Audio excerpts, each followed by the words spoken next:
Ladies and gentlemen, Philippines, we have a problem. Because without a heart transformation, financial education will fall short or will fail.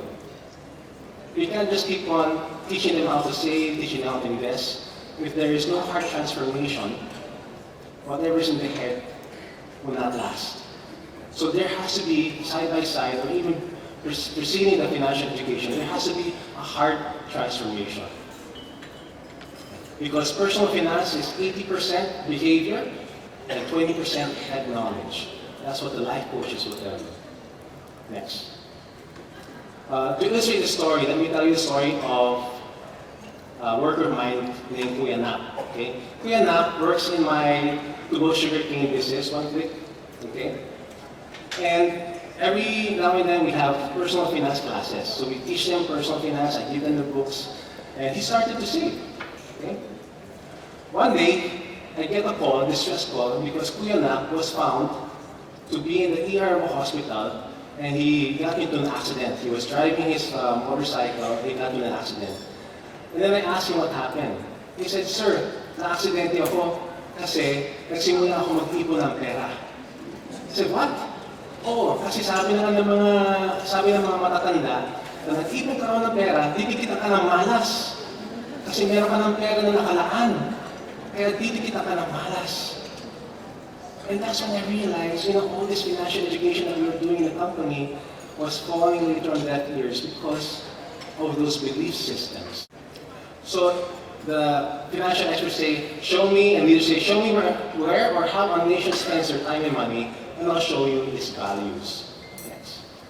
We're number one when it comes to social media use. We spend almost 3.9 hours every day. For the 3 straight years, we've been number one in social media. And we spend 9 hours a day on the internet. And of course, next, this causes us to be depressed. And because of that, the Philippines has the highest number of depressed people in Southeast Asia. The Philippines is also ranked number one in terms of time spent on porn sites. We're also the number one source of child pornography. We're also number one in ASEAN in terms of teenage pregnancy.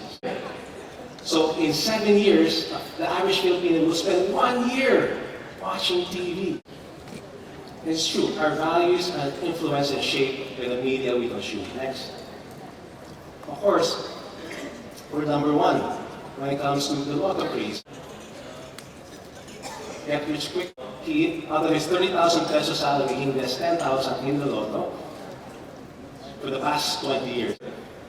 For the past 20 years, he spent 2.4 million.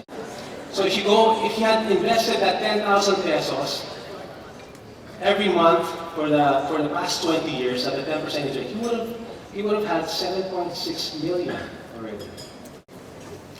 The message of the lottery is that your life can be transformed by greed and gambling. The Philippines invented the term malling, someone who has compulsive shopping disorder.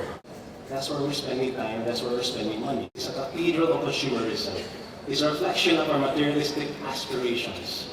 It doesn't go to savings because we're the worst in the whole of Southeast Asia. 70% of the country invests in lotto, but less than 1% in the stock market. We're also second in Southeast Asia when it comes to increase of personal debt. So in summary, let's look at that. Where do we spend our time and where do we spend our money? On social media, we spend time being depressed, we spend time on porn sites, we spend time impregnating teenage girls, we spend time watching TV. The only good thing about there is we're number one in terms of Zumba. But look at the money side. Lowest savings rate, second highest personal debt, gambling culture, shopping culture. Ladies and gentlemen, Philippines, we have a problem. There's a sinkhole growing right underneath us, and if we're not careful, it's going to swallow us up. There needs to be a radical countercultural change.